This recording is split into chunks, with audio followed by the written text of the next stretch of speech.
Estación.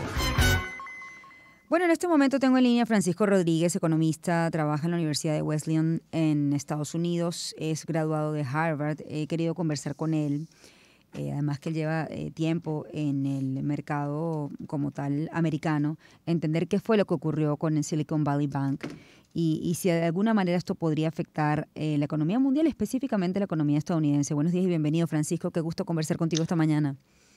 Buenos días, Shirley, el gusto es mío. Por favor. Bueno, ¿qué fue lo que ocurrió con Silicon Valley Bank, ¿no? Sobre todo entender la importancia de este banco, si realmente representa algún tipo de amenaza para la economía mundial por lo que ha ocurrido allí, ¿no? Sí, fíjate, lo que ocurrió es que este banco tenía una gran cantidad de depósitos no asegurados, depósitos justamente de empresas de alta tecnología de Silicon Valley. Cuando digo no asegurados es porque en Estados Unidos hay un sistema que asegura a todos los depositantes hasta $250,000, pero aquí había tanto digamos, personas con bastantes recursos como empresas que estaban utilizando el banco para sus cuentas operativas, para cuentas de nómina, y entonces efectivamente esos depósitos no estaban asegurados. Y el banco decidió invertir una buena cantidad de esos depósitos en bonos de largo plazo del Tesoro estadounidense. Ahora, resulta que esos bonos de largo plazo en principio, son inversiones seguras, pero son inversiones relativamente ilíquidas. Y una de las características que tienen esas inversiones es que son muy sensibles a los cambios en las tasas de interés. ¿Por qué?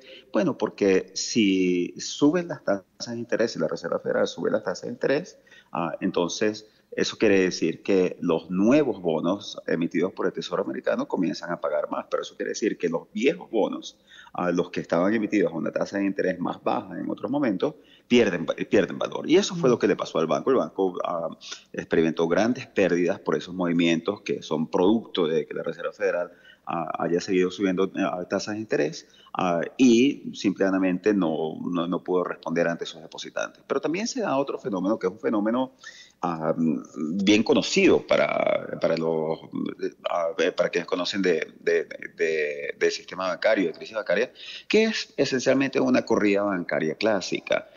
Que es que se comenzó a correr el rumor de que el banco era insolvente, de que el banco no estaba bien, y la gente fue a retirar su dinero. Y ese rumor, en cierto sentido, es una crisis que tiene características distintas a las crisis pasadas, porque en una crisis bancaria tradicional, la gente se corre la voz de que un banco está mal, hay rumores, uno ve que hay gente que está haciendo cola en el banco y a medida que la gente se entera de eso, va más gente a hacer cola. Aquí los rumores se corrieron mediante grupos de WhatsApp de empresarios que estaban todos ligados a los mismos sectores y que tenían dinero en este banco.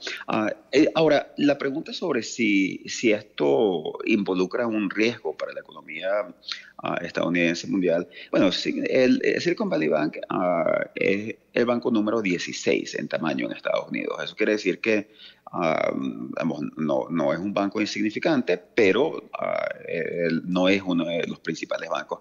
Y no es un banco que tradicionalmente había sido considerado. Los bancos grandes son bancos que también se les llama bancos con el potencial de riesgo sistémico. O sea, que como puede pasar con Credit Suisse, que está pasando ahora, o sea, como podría hacer el caso de Bank of America, Citibank. Este no es un banco lo suficientemente grande, pero sí lleva a la pregunta de cuántos otros bancos pueden estar experimentando problemas como este. Ya vimos que hubo otra intervención, el caso de Signature Bank. Ujú. Entonces, efectivamente, si estos problemas están más difundidos a lo largo del sistema bancario, entonces se puede dar una crisis más como un efecto dominó, que los depositantes comiencen a sacar su dinero Sí, de otros bancos que están en problemas o que sospechan que pueden estar en problemas sí. similares. Ahora, si no hubiese ocurrido esta corrida que hubo con Silicon Valley Bank, producto de estos rumores, hubiese podido de alguna manera sortear esta crisis que, bueno, de por sí, o esta problemática de por sí económica que tenía el banco. Fíjate, esa es una excelente pregunta y eso Mm, está en el fondo del asunto. La pregunta es si este banco lo que tenía era un problema de liquidez o un ujú, problema de solvencia. Am, Todos los bancos son vulnerables a crisis bancarias, por definición de a corridas bancarias, por definición del mismo negocio bancario. El banco toma depósitos de una serie de clientes. Cualquiera puede retirar su dinero en un momento dado, pero ujú. si se aparecen en un banco, aún en el banco más sólido del mundo, todos los depositantes y dicen yo quiero mi dinero, los bancos en general no pueden responder frente a eso. Por eso es que los países tienen sistemas de seguro a los depositantes. Y si tú ves, históricamente en Estados Unidos había muchas más corridas bancarias antes de que se introdujese el seguro a los depositantes. Porque si tú estás asegurado, entonces tampoco te preocupa tanto lo que puede pasar con tu banco. Pero aquí tenemos esa característica de que muchos de los depósitos no estaban asegurados, que hacía que el banco fuese vulnerable. Mm. Una de las cosas que pasa en estos episodios de crisis bancarias es que no siempre está claro si el banco es insolvente o es ilíquido en el momento en el que ocurre la crisis. Porque los bancos, vamos, en general la contabilidad de los bancos es compleja. Muchos de los bancos que están en problemas comienzan a jugar con su contabilidad, entonces requieren un trabajo forense bastante complejo averiguar si en el fondo había Sí. un problema de solvencia. Dicho eso, la impresión que yo tengo es, digamos, esto no es como la crisis del 2008, donde los bancos estaban jugando con, digamos, derivadas de hipotecas muy complejas, con instrumentos bancarios muy complejos. Este es un banco que estaba invirtiendo en inversiones relativamente seguras, en bonos del Tesoro Mm. estadounidense, que sí eran bonos de largo plazo, pero igual no, digamos, no es que estaban jugando ese dinero en un casino, ¿no? Como se ha caracterizado lo que hicieron algunas entidades en el 2008. Y yo te respondería que el, fíjate, hay muchas empresas que son cíclicas. Hay empresas que en ciertas épocas ganan dinero y en ciertas épocas pierden dinero. Cuando entra una recesión, hay muchas empresas que tienen problemas, pero en cierto sentido eso se compensa con el hecho de que esas empresas son capaces de acumular ganancias cuando la economía está en expansión. Esto en cierto sentido no es tan distinto. Es un banco cuyas inversiones eran muy vulnerables ante una subida de tasas de Mm. interés. Entonces, la pregunta en realidad es cuánto es que iban a durar estos aumentos de tasas de Sí. interés. Y en cierto sentido esto es lo que agarró a todo el mundo desprevenido. Fíjate que la misma Reserva Federal hace lo que se llaman los stress tests, que son Ujú. digamos, las pruebas de tensión que son las que permiten establecer si los bancos son sólidos, y en esas pruebas que no aplicaban a Silicon Valley Bank porque era un banco mediano, aplican solamente a los bancos grandes, después de una reforma legislativa que se hizo durante el gobierno de Trump. En esas pruebas el año pasado no estaba contemplado un aumento de tasas de interés tan grande como el que existió, porque lo que pensaba la mayoría de los analistas era que la inflación se iba a contener a medida que se restableciese el funcionamiento de las cadenas de oferta después del fin de la crisis del COVID. Eso no pasó. Entonces, en cierto sentido, estamos frente a un banco y frente a un sistema que le ha agarrado por sorpresa a esta subida de tasas de interés y digamos, esta persistencia del proceso inflacionario. Sí. Si la inflación se hubiese contenido, digamos, en un plazo relativamente moderado a lo largo del próximo año, y hubiesen vuelto a bajar las tasas de interés, Sí. no tengo mayor duda de que este banco sí habría podido seguir funcionando. Sí. Ahora, si se mantenían las tasas de interés altas, Entonces sí, es un banco que inherentemente tenía muchos problemas. Vamos ahorita a hablar, Francisco, porque bueno, la intención era hablar solamente de lo que ocurre o lo que ha ocurrido con Silicon Valley Bank.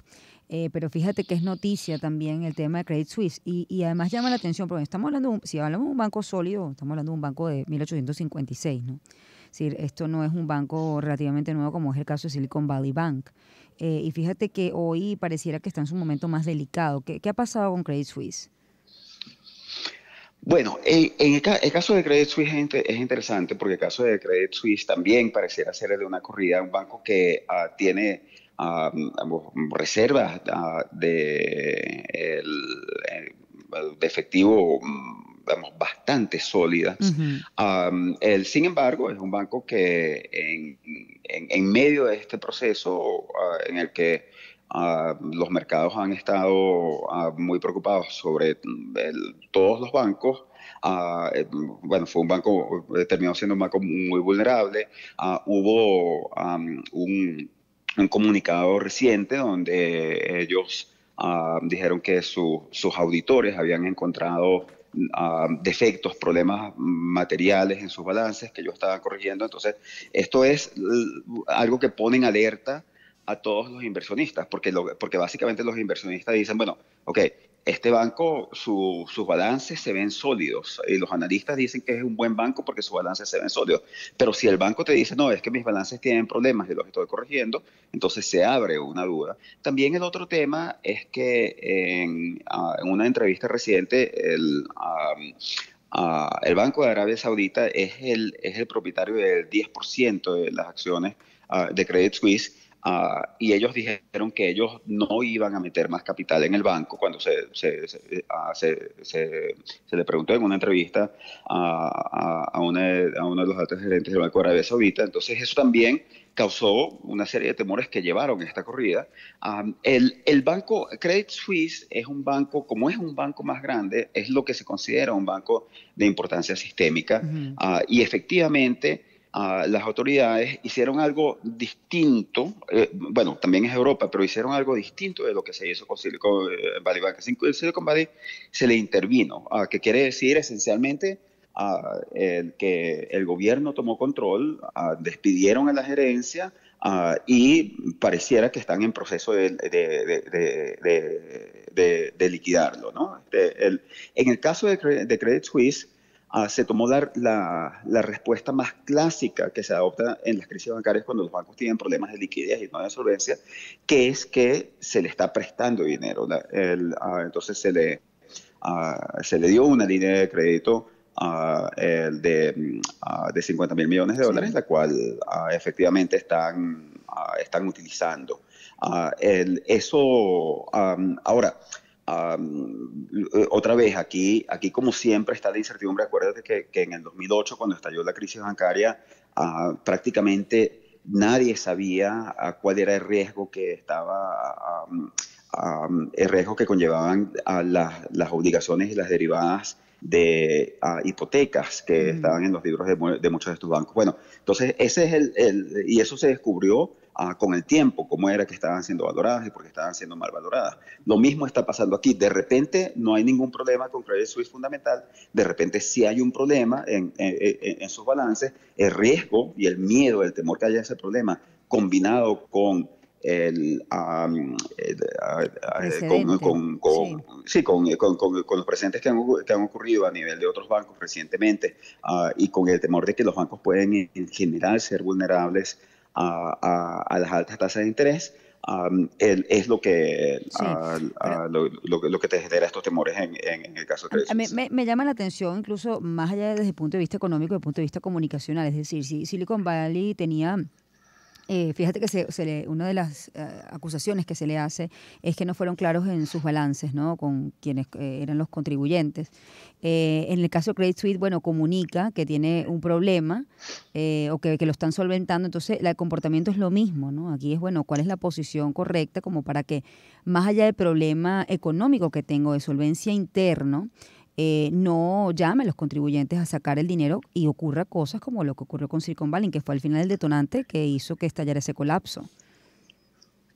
Sí, Sí. pero al final, fíjate, yo volvería a este tema de que las corridas bancarias son fenómenos que pueden ocurrir, que son muy comunes en la historia bancaria, que se habían resuelto en Sí. cierta medida con el seguro de los depositantes, pero ahora hay bancos que son vulnerables porque tienen muchos depósitos no asegurados. Entonces, claro, cuando estás en una situación de lo que los economistas llamamos equilibrios múltiples, que es que el banco puede ser perfectamente sólido si todo el mundo confía en el banco, pero Ujú. si un día la gente decide perder la confianza y eso se puede contagiar de una persona a otra, entonces no hay ningún banco que puede sobrevivir a Sí. una crisis de confianza. Entonces la pregunta, yo creo que la pregunta más relevante que se está haciendo aquí es si deberían estar asegurados por encima de $250,000 los depósitos bancarios. Y fíjate que Ujú. lo que hace el gobierno estadounidense es que dice,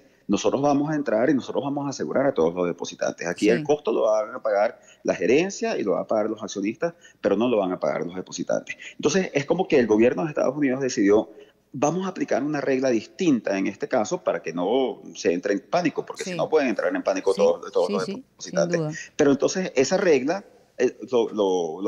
tal vez lo problemático de eso es que esa regla no está por escrito. Mm. Decidieron salvar a este banco, pero si hay crisis en otros bancos van a salvar a todos los depositantes no asegurados.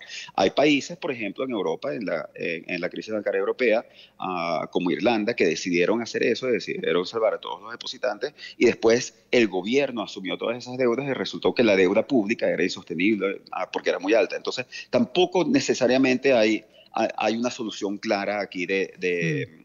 en términos de asegurar a todo el mundo. Sí. Pero esa en el fondo es la pregunta. Y cuando tú tienes esa vulnerabilidad de que si todo el mundo pierde confianza, entonces el banco puede caer. Entonces sí, hay mucha sensibilidad ante cualquier problema comunicacional. Sí. Fíjate que el CEO de Silicon Valley Bank en una llamada de conferencia que hizo justamente, que fue la que desató la crisis, dijo al final de la llamada, él dijo, el banco es sólido, pero bueno, yo les pido que les digan a sus colegas que tengan cuidado con los rumores, porque si aquí se extienden rumores y todo el mundo comienza Claro. a sacar el dinero del Sí, banco, sí. entonces el banco va a estar débil. Y fue justamente esa afirmación la que precipitó la corrida. Mm. Bueno, te agradezco mucho, Francisco, que nos hayas explicado el caso de Silicon Valley Bank y también el de Credit Suisse, que es noticia, por cierto, hoy, a propósito de lo que está ocurriendo en este momento con ese banco en específico. Te agradezco, Francisco. Francisco Rodríguez, economista, trabaja en la Universidad de Wesleyan en Estados Unidos y es graduado de Harvard. Me ha acompañado esta mañana. Vamos a hacer una pausa. Vamos a la tercera hora. Ya volvemos. Sonidos que te llenan de alegría. En